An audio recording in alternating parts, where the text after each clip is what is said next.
Hi there, this is Dani, Living Free Over 50, and I'm so glad you're here. So today, just a short video about Meadows Hot Springs here in Meadows, Utah.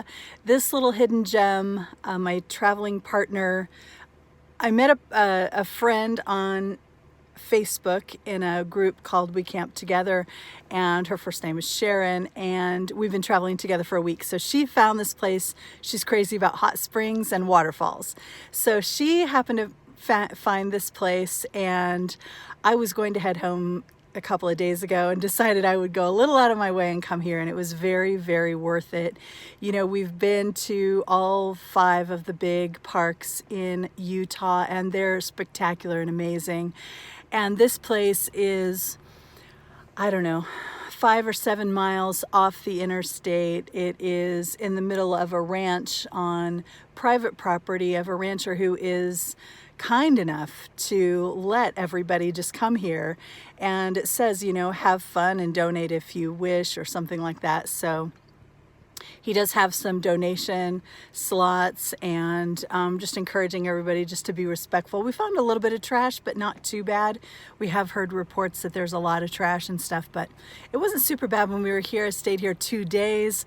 It was so glorious just being able to sit in these natural springs, and one of them, the warmest one that I spent the most time in, is about 100 degrees probably, and it was just delightful. And the water's so clear, you can see down. The one is like 30 feet deep, I think.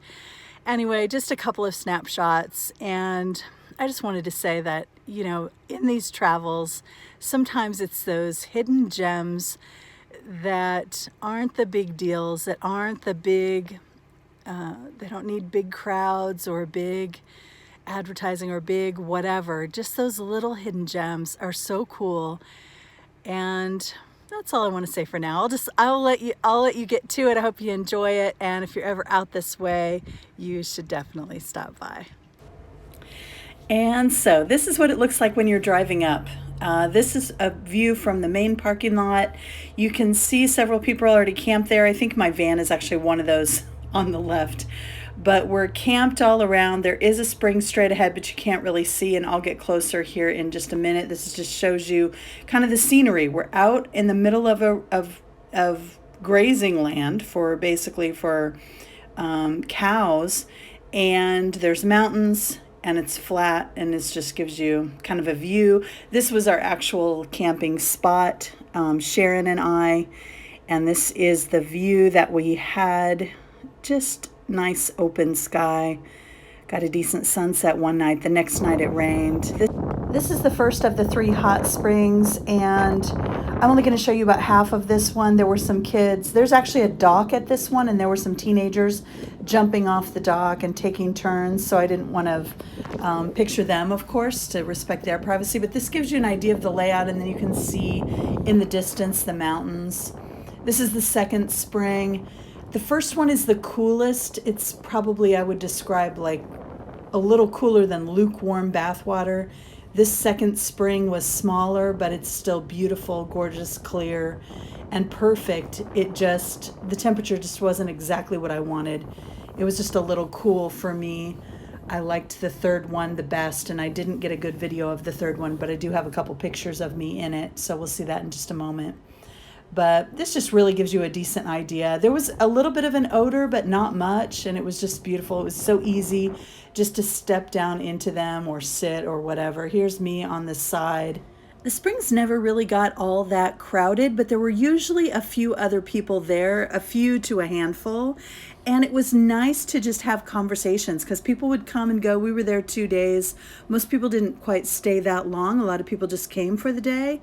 So we would get a chance to talk to new people and stuff. It was a social kind of environment. It was a lot of fun. Okay, now I'm going to give you the backstory. This is actually a picture of me getting lost. My GPS is about to tell me you have reached your destination. Only I have not reached my destination. I am literally about 23 miles away from my destination. This is one thing about traveling in van life that you don't see people talk about very often.